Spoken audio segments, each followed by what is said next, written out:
독특한 부분입니다. 이야기의 흐름과 방향이 결정적으로 변화되는 중요한 전환점입니다. 지금까지 전도자는 세상에 관한 이야기를 펼쳐 놓았죠. 그 세상을 살아가는 사람들의 모든 수고가 헛되다라는 이야기를 반복해서 해왔습니다. 그런데 5장에 들어서면서 분위기가 완전히 달라집니다. 전도자의 시선이 지금까지는 이 땅에 머물러 있었죠. 땅에 있는 일들을 관심 있고 관찰하고 유심 있게 살펴보았습니다. 그런데 그의 시선이 이제는 하늘 위로 향하게 됩니다. 사람에게 맞춰져 있던 초점이 하늘에 하나님을 향하여 재조정되고 있는 것이죠. 여러분 1절에서 7절 우리가 읽은 본문 가운데 가장 많이 반복되는 단어 하나가 있는데요. 무엇일까요? 바로 하나님입니다. 총 7구절 안에서 무려 7번이나 하나님이 언급되고 있지요. 전도서 1장부터 4장까지도 물론 하나님의 이름이 나타났습니다. 그런데 이처럼 집중적으로 하나님이 언급된 구절은 전도서 오늘 본문입니다. 하나님을 이렇게 자주 언급하는 이유는 우리의 시선과 초점과 관심을 하나님께로 돌리고 싶어 하는 것이죠. 이 땅에 있던 우리의 시선이 하늘 위로 그렇게 향하기를 원하는 것입니다. 그리고 하나님의 성전에서 하나님께 드리는 그 예배에 대한 이야기를 시작하고 있습니다. 여러분 그렇다면 우리가 지금 함께 예배하고 있는데 하나님의 집에 모여 하나님을 예배하고 있는데 이 예배라는 것은 무엇일까요? 예배는 단순히 종교적인 의무나 종교적인 활동이 아니지요. 예배는 하나님을 경외하는 마음에서 흘러나오는 인간의 합당한 반응입니다. 따라서 하나님을 경외하는 마음 없이 드리는 예배는 껍데기에 불과합니다. 예배의 본질은 바로 하나님을 경외하는 것입니다. 이것을 우리에게 가르쳐 주기를 원하는 것이죠. 그렇다면 여러분 하나님을 경외한다, 하나님을 경외하라 이러한 말들을 우리가 종종 듣는데 구체적으로 그것은 어떤 것을 의미하는 걸까요? 저는 오늘 본문을 통하여 하나님을 경외하는 사람의 두 가지 특징에 대해 함께 나누고자 합니다. 첫째, 하나님을 경외하는 사람은 귀를 기울여 하나님의 말씀을 듣습니다. 1절 말씀 한번 볼까요? 1절 말씀 우리 성경을 통해서 한번 같이 읽어볼까요? 시작. 너는 하나님의 집에 들어갈 때에 내 발을 삼갈지어다. 가까이하여 말씀을 듣는 것이 우매한 자들이 제물을 드리는 것보다 나으니 그들은 악을 행하면서도 깨닫지 못함이니라. 여러분 구약 시대의 예배, 그 예배의 핵심은 하나님께 제물을 드리는 것이죠. 소와 양의 그 제물을 하나님께 드리는 것이 구약 예배의 핵심입니다. 그런데 구약을 살았던 이 솔로몬이 제물을 드리는 것보다 가까이하여 하나님의 말씀을 듣는 것이 더 중요하다라고 이야기를 합니다. 여러분 이 1절에 해당되는 대표적인 사람이 한 사람 있는데요. 바로 사울 왕이죠. 하나님께서는 사울에게 아말렉 족속을 진멸하라라는 명령을 내리셨습니다. 그러나 사울은 어떻게 합니까? 하나님의 말씀에 부분적으로만 순종합니다. 아말렉 백성들은 죽였지만 그 왕, 아각 왕은 생포하여 끌고 오게 됐죠. 그리고 소와 양과 같은 그 가축과 짐승들 중에 약한 것, 하찮은 것들은 다 죽였지만 좋은 것과 기름진 것은 남겨두는 그런 일들을 행하게 되었지요. 여러분 사울의 행위를 한번 생각해 보십시오. 대놓고 하나님께 반항하거나 불순종한 것은 아니었어요. 그는 언제나 하나님이 명하신 명령 앞에서 거의 모든 것들을 다 준행한 사람입니다. 단지 사소해 보이는 몇몇 가지만 빼고 다른 것은 하나님의 뜻대로 했지만 그 사소하게 보이는 그것에 대해서는 자신의 뜻대로 행한 것이죠. 심지어 자신의 뜻대로 행하는 그 순간에도 사울에게는 나름대로 합리적이며 또한 경건한 이유가 있었어요. 여러분, 사울이 왜 그 아가왕을 죽이지 않고 또 짐승들을 남겨둔 것일까요? 나름대로 합리적인 이유가 있었죠. 하나님께 제사하기 위한 것이다 라고 이야기합니다. 여러분, 10가지 중에서는 9가지를 다 순종했어요. 그러나 한 가지, 사소해 보이는 그 한 가지를 나름의 이유를 가지고 내 맘대로 하는 것입니다. 이것이 바로 순종 같은 불순종이죠. 순종처럼 보이지만 하나님은 불순종이다 라고 말씀하십니다. 이 일로 인해 하나님은 사울을 왕으로 세운 것을 후회하시죠. 그리고 그 밤 사무엘 선지자는 통곡하며 하나님 앞에 엎드릴 수밖에 없었습니다. 그런데 여러분, 놀랍게도 정작 사울 자신은 그것에 대해서 아무런 감각이 없습니다. 오히려 자신이 잘했다라고 착각을 합니다. 그것이 사무엘상 15장 13절인데요. 우리 자막을 한번 보시면서 같이 한번 읽어볼까요? 시작. 사무엘이 사울에게 이른즉 사울이 그에게 이르되 원하건대 당신은 여호와께 복을 받으소서 내가 여호와의 명령을 행하였나이다. 이 사울이 선지자 사무엘을 만나자마자 반갑게 당당하게 이렇게 얘기합니다. 내가 여호와의 명령을 행하였나이다. 그러니 당신은 하나님께 복을 받으십시오 라고 얘기하죠. 불순종했으면서도 자신은 순종을 했다, 하나님이 복을 주실 것이다 착각을 하고 있는 것이죠. 사무엘은 사울에게 소와 양을 남겨둔 이유를 묻습니다. 그러자 제사를 드리기 위해 남겼다라고 이야기하죠. 바로 그때 사무엘이 한 말이 이것이죠. 사무엘상 15장 22절도 우리 같이 한번 읽어볼까요? 시작. 사무엘이 이르되 여호와께서 번제와 다른 제사를 그의 목소리를 청종하는 것을 좋아하심같이 좋아하시겠나이까. 순종이 제사보다 낫고 듣는 것이 순양의 기름보다 나으니. 여러분, 하나님의 말씀을 듣는 것은 모든 예배의 시작이자 예배의 중심입니다. 하나님의 말씀을 경청하는 것은 다른 어떤 것으로 대체할 수 없는 가장 중요한 영적인 활동인 것이죠. 그래서 성경은 줄기차게 반복해서 구약과 신약에서 일관되게 우리를 향하여 들으라라고 이야기를 하며 명령합니다. 예수님은 귀 있는 자는 들을지어다라고 말씀을 하셨지요. 또한 사도 바울은 믿음은 들음에서 난다라고 이야기합니다. 야고보는 사람마다 듣기는 속히 하라라고 말했습니다. 따라서 우리는 하나님의 집에 예배하러 나올 때에 다른 것들도 준비해야 하지만 무엇보다 가장 먼저 준비해야 하는 것은 들을 귀를 준비해야 하는 것이죠. 그러나 여러분, 우리가 예배 시간에 함께 모여 하나님을 예배하는 이 순간 우리가 얼마나 하나님의 말씀을 귀 기울여 잘 듣고 있는가에 대해서는 다시 한번 생각해 볼 필요가 있지요. 현대 사회를 살아가는 우리는 이 현대 사회의 문화의 흐름 속에서 나도 모르게 이 듣는 것의 중요성에 대해서 별로 가치를 두지 않을 수 있는 위험성이 있기 때문입니다. 여러분, 현대 사회는 보는 것에는 익숙하지만 듣는 것에는 점점 서툴러지고 있습니다.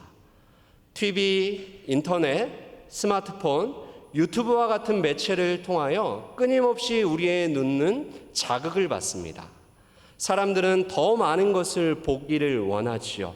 더 많은 정보, 더 많은 광고, 더 많은 뉴스를 찾아 헤매입니다. 이 자리에는 그런 분들이 없으시지만 심지어 예배 시간에도 스마트폰 화면만 바라보는 사람들도 있습니다. 귀는 닫은 채 눈에 보기에 좋은 것만 찾아다니고 있는 것이죠. 사울은 귀로 하나님의 말씀을 듣기보다는 눈에 보기 좋은 것, 좋은 소와 기름진 양들을 바라보면서 그 보는 것이 듣는 것을 이기게 되는 것이죠. 여러분, 성도에게 있어서 가장 중요한 감각기관은 다른 것보다 귀입니다. 귀를 기울여 하나님의 목소리를 듣는 것을 1순위로 삼아야 합니다. 더 많이 보기보다는 더 많이 듣는 훈련을 해야 하는 것이죠. 더 많이 말하기보다 더 많이 듣는 훈련이 필요합니다. 이것이 솔로몬이 들려주는 참된 지혜, 예배자의 모습입니다. 여러분, 솔로몬이 누구인가요? 그는 예루살렘 성전을 건축한 사람이죠.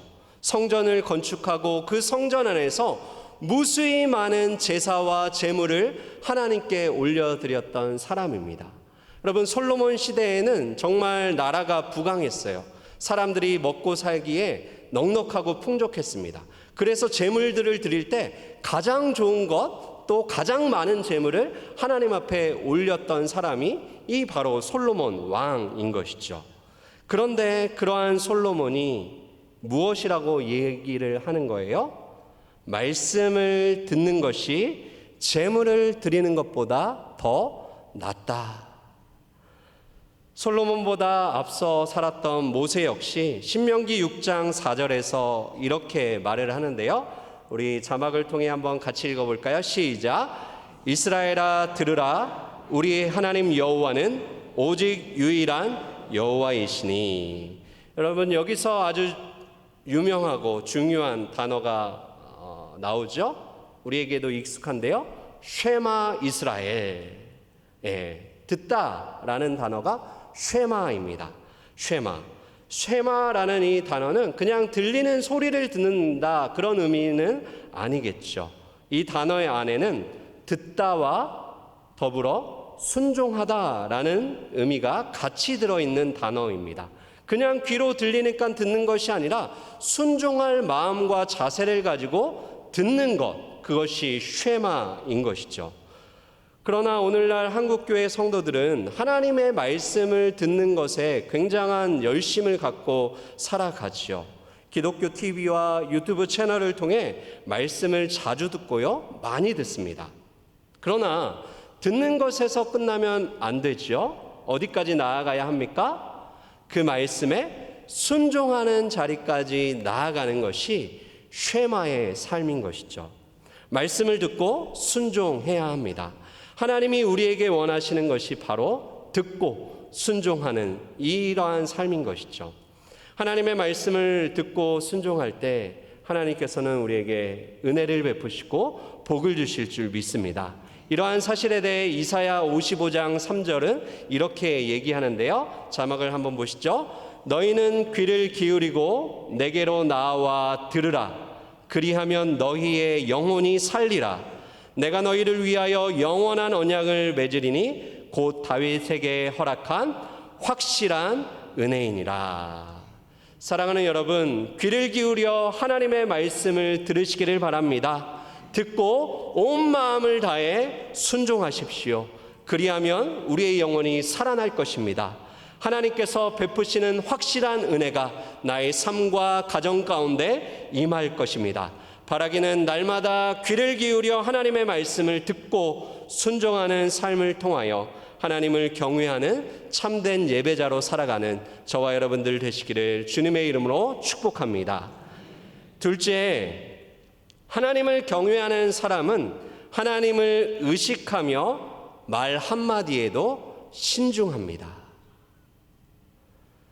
예배는 크고 위대하신 하나님을 만나는 자리죠. 우리는 사람을 만나러 이 자리에 나온 것이 아니라 하늘에 계신 하나님을 만나기 위해 이 자리에 나왔습니다. 하나님을 진실로 만난 사람은 자신이 얼마나 작고 연약하며 또한 악한 존재임을 절실하게 깨닫게 됩니다. 그때 찾아오는 감정이 바로 경외입니다. 경외란 단순히 무섭고 두려운 감정만은 아니죠. 경외는 하나님의 크신 위엄 앞에 압도당할 때 생기는 경건한 두려움입니다. 다시 말해서 내 마음 깊은 곳에서 올라오는 하나님을 향한 사랑이 섞인 떨림, 사랑이 섞여 있는 떨림인 거죠. 하나님이 얼마나 크신 분인지는 알겠는데, 그래서 하나님으로부터 멀어지는 것이 아니라 그 하나님께 더 가까이 나아가고 싶은 그러한 마음, 사랑스러운 떨림이 바로 경외함입니다. 여러분, 우리는 사람들이 종종 대자연의 그 장관들을 보면서 경외감을 느꼈다, 경외심을 느꼈다라는 말을 하는 것을 듣게 됩니다. 그랜드 캐년이나 나이아가라 폭포처럼 광활한 자연 앞에서 숨이 멎을 듯한 경험을 하면서 압도를 당하는 것이죠. 그렇다면 그 광활한 대자연을 창조하신 분, 온 우주 만물을 창조하신 그 하나님을 만나면 어떻게 될까요? 성경을 보면 하나님을 만난 사람들의 공통적인 특징이 있죠. 출애굽기 3장에서 모세는 떨기나무 불꽃 가운데 임재하신 하나님을 만납니다. 그때 모세는 얼굴을 가리고 두려워하죠. 경외입니다. 이사야 6장에서 이사야는 하나님의 영광을 봅니다. 그 열려있는 하늘 가운데 보좌에 앉으신 하나님을 보게 되죠. 그 순간 화로다 나여 망하게 되었도다 고백합니다. 경외감을 느끼며 사랑스러운 떨림을 경험한 것이죠. 요한계시록 1장에서도 사도 요한은 영광의 주님, 부활하신 그 영광의 주님을 만나게 되는데요, 죽은 자처럼 엎드렸다라고 성경은 기록합니다. 이처럼 사람이 하나님을 만날 때 자연스러운 반응, 우리의 존재 깊은 곳에서 올라오는 자연스러운 반응이 바로 사랑이 섞인 떨림, 경외입니다. 여러분, 예배 가운데 하나님을 진실로 만나면 그 사람 안에 경외감이 생기게 되고, 경외감을 가진 그 사람에게는 공통된 특징이 하나 있습니다. 그것은 바로 말이 적어집니다. 왜일까요? 하나님은 하늘에 계시고 나는 땅에 있다라는 이 사실을 뼛속 깊이 새겼기 때문입니다. 2절 말씀, 오늘 성경 말씀이죠. 우리 2절을 한번 보실까요? 2절을 보시면 너는 하나님 앞에서 함부로 입을 열지 말며 급한 마음으로 말을 내지 말라. 하나님은 하늘에 계시고 너는 땅에 있음이니라. 그런즉 마땅히 말을 적게 할 것이라. 여러분, 하나님을 만나기 전에는 이러쿵저러쿵 말이 참 많습니다. 세상이 이렇고 사람이 이렇고 말을 많이 하죠. 그러나 하나님을 만난 후에는 말이 줄어듭니다. 7절도 한번 보실까요? 7절 말씀 우리 성경을 통해 같이 한번 읽어보겠습니다. 시작. 꿈이 많으며 헛된 일들이 많아지고 말이 많아도 그러하니 오직 너는 하나님을 경외할지니라. 여러분, 하나님을 경외하는 것, 그것은 할 수 없는 말이 생기는 것입니다. 나의 모든 말을 하나님께서 다 듣고 계시기에 하나님을 의식하며 말 한마디도 신중하게 하는 것이죠. 기분대로 말하고 싶습니다. 성질대로 말하고 싶어요. 그러나 하나님을 경외하기 때문에 그렇게 할 수 없는 것이죠. 하나님을 경외하는 성도는 할 수 없는 말이 있습니다. 거짓말을 못하죠. 하나님 앞에서 거짓된 말을 꺼내놓을 수 없습니다. 또한 음담패설을 못합니다. 세상에서는 그런 말들 너무나 자연스럽게 그렇게 하는 말들이지만 하나님을 경외하는 사람들은 그러한 말을 안 하는 것이죠. 또한 다른 사람을 험담하고 놀리며 무시하고 비방하는 말도 못합니다. 성질대로라면 당장에도 내뱉고 싶은 말들이 많이 있지만 하나님을 의식하기에 말 한마디도 신중하게 하는 것이죠. 그 사람이 바로 하나님을 경외하는 사람인 줄 믿습니다. 여러분, 말에 관한 이야기를 이어가면서 또 다른 주제를 솔로몬이 꺼내 놓습니다. 바로 서원에 관한 이야기입니다. 하나님을 경외하는 사람은 성급하게 서원하지 않는다라는 것이죠. 여러분, 어떤 사람이 하나님 앞에서 서원을 했어요. 하나님, 저에게 10억을 주신다면 10분의 1, 11조를 드리는 것이 아니라 10의 2조를 드리겠습니다. 여러분, 10억에 10의 2조는 몇 억이죠? 2억이죠. 네, 2억을 드리겠다라고 서원을 했어요. 그런데 다음날 놀랍게도 그에게 8억이 생겼어요. 그런데 어제와 생각이 달라진 그가 이렇게 말합니다. 하나님, 진짜 서운합니다. 저를 못 믿으시고 먼저 떼고 주셨네요. 8억에 10분의 1을 드리는 것이 아니라 10억을 주셨는데 떼고 주셨다라고 말을 바꾸는 것이죠. 여러분, 급한 마음에 서원하기는 쉬워도 그 서원을 지키는 것은 쉽지가 않습니다. 구약 성경에서 서원은 자발적으로 하나님께 하는 약속이죠. 율법이 정한 의무는 아닙니다. 그러나 하나님께 자발적으로 이렇게 하겠습니다 약속하는 것이 서원입니다. 서원의 대표적인 예가 한나이죠. 자식이 없던 한나, 그는 하나님 앞에 기도하며 서원합니다. 하나님, 나에게 아들을 주시면 그 아들을 하나님께 드리겠습니다. 그리고 하나님께서는 한나의 기도를 들으시고 사무엘을 주셨죠.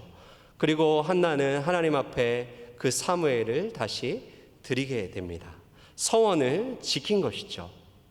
하지만 모든 사람이 한나처럼 서원을 지키는 것은 아니었어요. 하나님께 서원은 했지만 지키지 못하는 사람들도 많이 있었던 것이죠. 그래서 지혜의 왕 솔로몬이 이 서원에 대해서 이렇게 이야기를 하는 것이죠. 여러분, 성경을 통해 우리 5절을 한번 볼까요? 5절 말씀 같이 한번 읽겠습니다. 시작. 서원하고 갚지 아니하는 것보다 서원하지 아니하는 것이 더 나으니. 네, 서원하고 갚지 않는 것보다 차라리 서원하지 않는 것이 더 좋다라고 이야기를 하는 것이죠. 여러분, 제 친구 중에, 신학교 친구 중에 사무엘이라는 이름을 가진 친구가 있어요. 그래서 우리가 신학교 1학년에 딱 입학해서 친구들과 야, 너는 어떻게 하다 신학교 왔냐, 이런 대화들을 이제 나누었는데, 그 친구도 들어보니까 부모님이 서원해서 나는 신학교 왔다라고 이야기를 하더라고요. 여러분, 이렇게 해서 신학교 온 친구들이 사무엘뿐만 아니라 굉장히 많았습니다. 뿐만 아니라 어떤 사람들은 하나님 앞에 헌금을 얼마 드리겠습니다 라고 서원하기도 하고요, 하나님께 나의 삶을 선교사로 드리겠습니다 라고 서원하기도 합니다. 여러분, 그러나 이렇게 서원한 거 지키기가 쉽지가 않습니다. 서원할 때의 마음은 절박하여 또 간절하여 하나님 앞에 얘기했지만 시간이 지나면 그 마음이 변하게 되는 것을 보게 됐죠. 물론 절박한 마음으로 조건을 걸고 서원하는 경우도 있지만 감사한 마음으로 자발적으로 아무런 조건 없이 하나님 앞에 서원하는 경우도 있습니다. 오늘 본문은 서원 자체를 금하고 있는 것이 아니에요. 너희는 어떤 경우에도 절대로 서원하지 말라, 이런 교훈을 하는 것이 아니죠. 핵심은 무엇입니까? 경솔한 마음으로 성급하게 그 말로 서원하지 말라는 것이죠. 다시 말해 서원에도 절제가 필요합니다. 왜냐하면 서원을 하는 것보다 더 중요한 것은 서원을 지키는 것이기 때문이에요. 서원을 가볍게 여기지 말라라는 것이죠. 그래서 시편 15편에는 주의 장막에 머무를 사람이 누구인지에 대해서 이야기하면서 아주 중요한 말을 하는데요. 우리 자막을 통해 한번 같이 읽어볼까요? 시작. 그의 눈은 망령된 자를 멸시하며 여호와를 두려워하는 자들을 존대하며 그의 마음에 서원한 것은 해로울지라도 변하지 아니하며. 손해가 나더라도 서원한 것을 지키는 그 사람이 여호와의 집에 거할 자격이 있다라고 얘기합니다. 따라서 지킬 수 없다면 애초에 서원을 하지 않는 것이 좋다. 이것이 성경의 일관된 교훈이죠. 그런데 여러분, 우리의 현실은 어떠해요? 급한 마음에 서원을 합니다. 문제가 해결되고 제정신이 드는 거예요. 그러면 눈앞이 캄캄해지죠. 서원한 것을 지켜야 하는데 부담이 됩니다. 그때부터 어떻게든 서원을 지키지 않고 넘어갈 수 있을까 머리를 굴리기 시작하죠. 궁여지책으로 하나님, 제가 잠시 판단력이 흐려졌었습니다. 실수로 서원한 거예요. 물러주세요. 그냥 없던 걸로 하면 안 될까요? 이렇게 말하는 사람도 있습니다.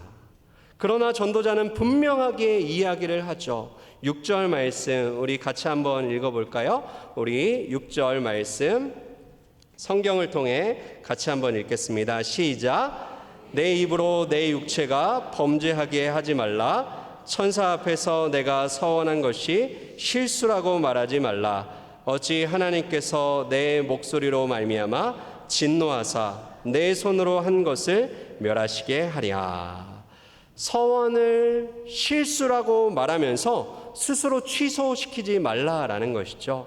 하나님께 드린 서원은 사소한 것이 아니기 때문에 반드시 책임감 있게 감당해야 합니다. 여러분, 사람과의 관계 속에서 약속한 것도 우리는 지키며 살아갑니다.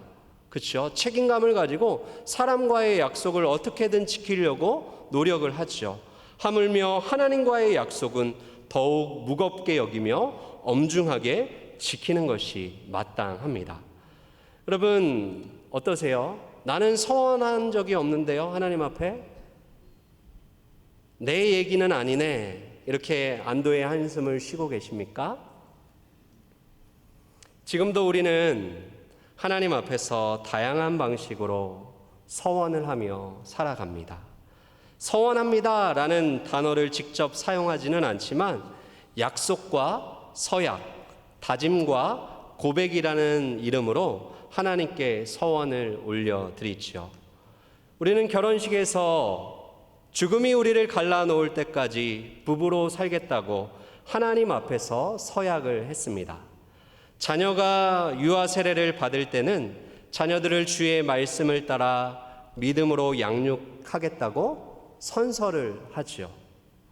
교회에서 임직을 받을 때에도 하나님께서 맡겨주신 직분을 충성되이 감당하겠다고 입으로 고백했습니다. 여러분, 이것이 전부가 아니죠. 예배 시간에, 우리가 지금 드리는 이 예배 시간에 우리는 찬송과 기도를 통하여 하나님께 많은 고백과 약속을 올려드립니다. 여러분, 지난 주일 예배 때 우리가 불렀던 찬송가 341장을 기억하시나요? 우리는 찬송가 341장을 부르며 하나님 앞에 헌금을 드렸는데요. 단지 물질만 드린 것이 아니라 우리의 고백을 드린 것이죠. 십자가를 내가 지고 주를 따라갑니다. 이제부터 예수로만 나의 보배 삼겠네. 세상에서 부귀영화 모두 잃어버려도 주의 평안 내가 받고 영생 복을 받겠네. 여러분, 우리는 이 찬양을 하나님께 고백했지만 우리의 삶의 자리에서 이러한 고백대로 살지 못했지요. 십자가를 지고 주를 따라가기보다는 십자가를 내려놓고 각기 제 길로 갔습니다. 예수님을 보배 삼기보다는 돈과 성공을 보배 삼고 살았지요. 부귀영화를 잃어버릴 각오를 하기는커녕 손톱만큼도 손해보기 싫어서 이기적으로 살아왔습니다. 사랑하는 여러분, 우리가 드린 서원과 약속, 다짐과 고백은 다 어디로 간 것일까요? 아니, 하나님과의 약속은 고사하고 사람에게 한 약속조차 지키고 있지 않은데 정말로 이대로 괜찮은 것일까요? 하나님 앞에서 책임질 수 없는 말을 너무나 많이 하고 있는데 정말 아무 문제가 없는 것일까요? 아무 문제 없는 것처럼 하나님 앞에 나와 예배하면 그걸로 끝인가요? 여러분, 우리는 말에나 행동에나 실수가 많은 사람들이지요. 하나님과 사람 앞에 약속한 것을 지키지 못하는 연약한 존재입니다. 그래서 우리에게는 말에 실수가 없으신 분, 하나님과 사람에게 한 약속은 반드시 지키시고 이루시는 분이 필요합니다. 그분이 바로 우리 구주 예수 그리스도이신 줄 믿습니다. 여러분, 예수님은 말에 실수가 없으십니다. 예수님이 하신 말씀은 모두 진실하며 반드시 그대로 이루어집니다. 사람은 약속은 많이 하지만 그것을 지키지 못하여 우리에게 실망감을 안겨줍니다. 그러나 예수님은 우리를 결코 실망시키지 않습니다. 예수님은 신실하시며 참으로 그분의 말씀은 믿을만 합니다. 그분은 지금까지 하신 모든 약속을 다 지켜오셨습니다. 그리고 앞으로도 주님은 그 약속의 말씀을 우리의 삶 가운데 신실하게 지키시고 이루어 주실 것입니다.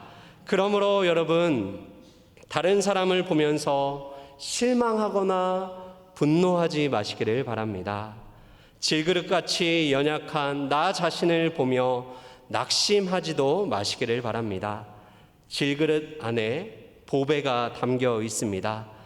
나와 같은 질그릇에 담겨 있는 보배 대신 예수 그리스도를 믿음으로 바라보십시오. 바라기는 나의 의로움과 나의 행실과 나의 말을 바라보는 것이 아니라 확실한 은혜를 베푸시는 예수 그리스도, 그분만을 바라보며 하나님을 경외함으로 날마다 예배하며 살아가는 저와 여러분들 다 되시기를 주님의 이름으로 축원드립니다. 기도하겠습니다. 살아계신 하나님 아버지, 감사합니다.